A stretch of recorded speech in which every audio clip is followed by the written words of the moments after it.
Hello student, তোমরা যারা ক্যালকাটা ইউনিভার্সিটির আন্ডারে 6 সেমিস্টারের ছাত্রছাত্রী আছো এবং তোমাদের রাষ্ট্রবিজ্ঞান সাবজেক্টে অনার্স আছে, তোমাদের জন্য আজকের ক্লাসটা খুবই গুরুত্বপূর্ণ।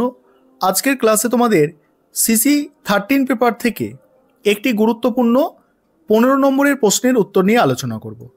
প্রশ্নটা কি আছে? প্রশ্নটা আছে, সমাজ পরিবর্তন প্রক্রিয়ায় আমলাতন্ত্র একটি নেতিবাচক হাতিয়ার, বিবৃতিটির আলোকে মার্ক্সের আমলাতন্ত্রের তত্ত্ব ব্যাখ্যা করো। এটা 2023 সালে পরীক্ষায় একবার এসে গিয়েছে, তোমাদের জন্য মোস্ট ইম্পর্টেন্ট একটা প্রশ্ন।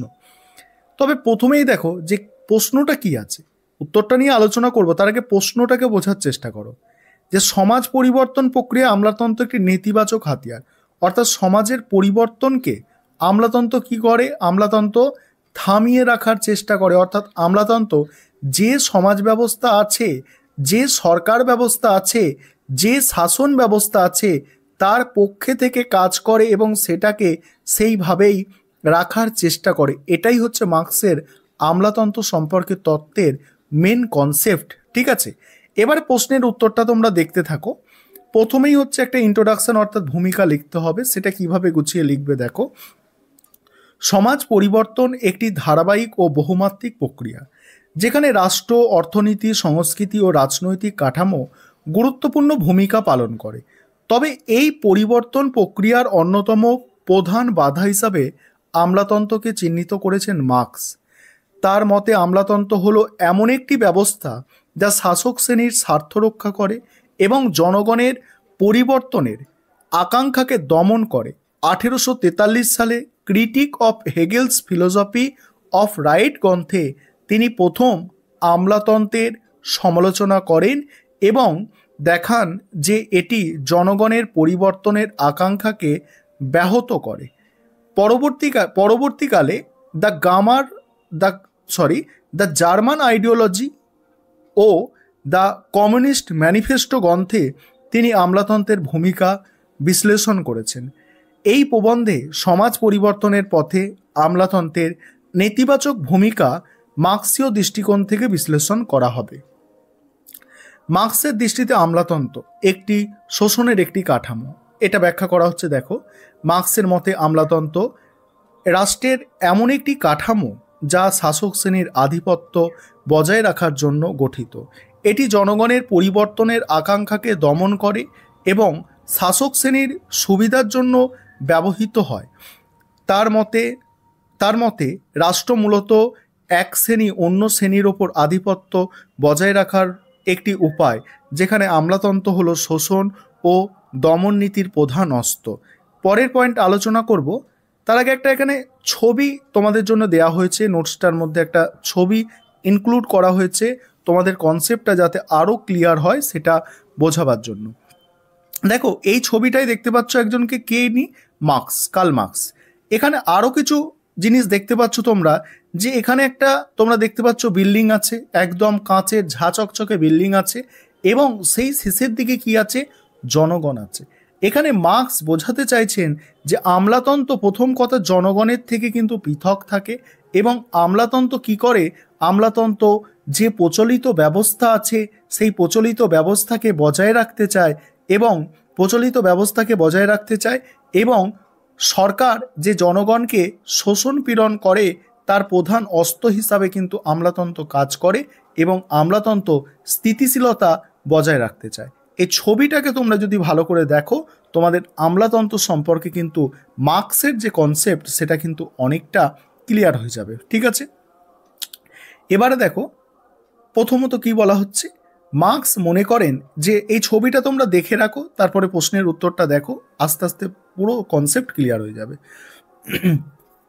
মার্ক্স মনে করেন যে আমলাতন্ত্র কেবলমাত্র প্রশাসনিক কার্যক্রম পরিচালনার জন্য তৈরি হয়নি, বরং এটি একটি বিশেষ শ্রেণীর হিসাবে আত্মপ্রতিষ্ঠিত হয়। আমলাতন্ত্রের সদস্যরা নিজেদের স্বার্থ রক্ষায় প্রশাসনিক ক্ষমতার অপব্যবহার করে এবং জনগণের চেয়ে নিয়মকানুনকেই বেশি প্রাধান্য দেয়। মার্ক্স বলেছেন আমলাতন্ত্র রাষ্ট্রের আত্মা, কিন্তু এই আত্মা জনগণের নয়, শাসকদের। অর্থাৎ এটি সাধারণ মানুষের কল্যাণের কাজে নয়, বরং প্রশাসনের অভ্যন্তরে একটি বিশেষ শ্রেণী গঠন করে যা কেবলমাত্র নিজেদের স্বার্থ সংরক্ষণ করে। দ্বিতীয়ত কি, আমলাতন্ত্র প্রশাসনিক কাঠামোকে এতটাই জটিল ও কঠিন করে তোলে যে সাধারণ জনগণের পক্ষে এতে প্রবেশ করা বা পরিবর্তন আনা প্রায় অসম্ভব হয়ে পড়ে।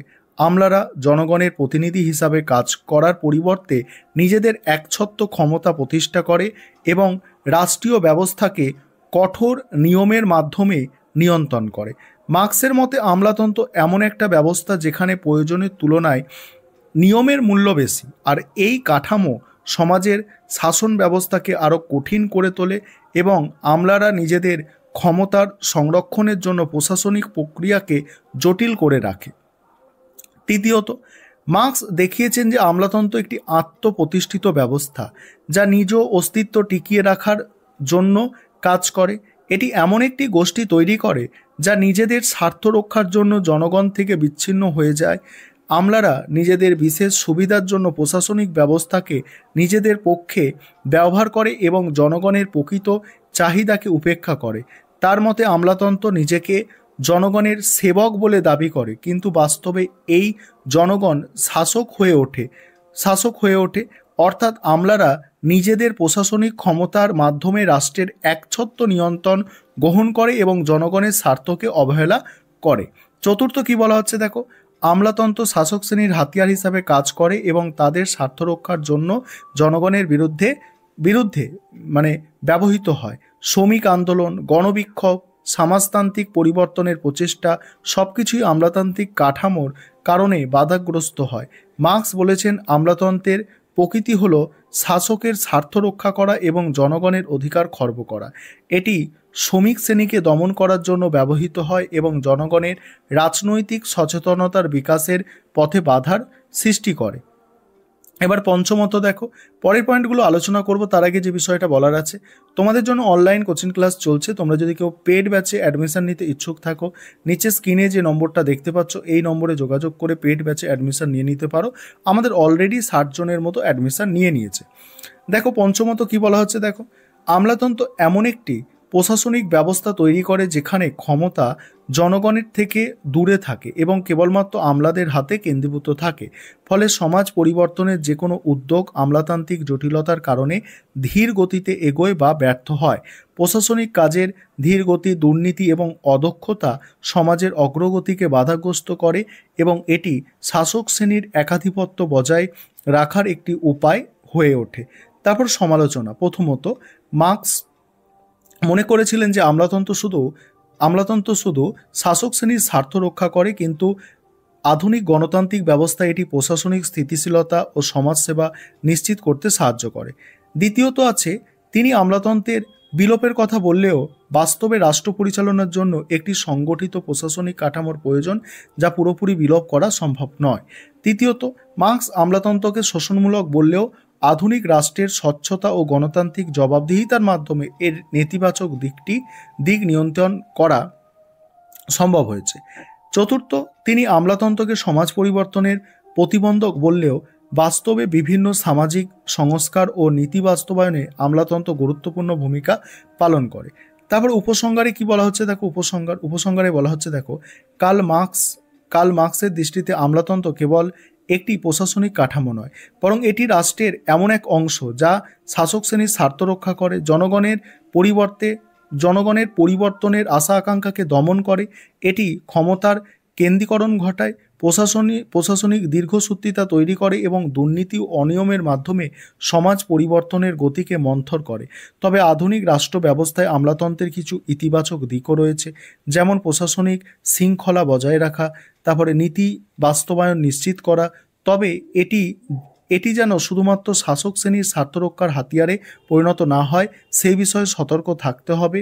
গণতান্ত্রিক জবাবদিহিতা, শাসক শ্রেণীর প্রশাসনিক বিকেন্দ্রীকরণ এবং জনগণের অংশগ্রহণমূলক শাসন ব্যবস্থা নিশ্চিত করতে পারলে আমলাতন্ত্রের নেতিবাচক দিকগুলি কমিয়ে আনা সম্ভব হবে।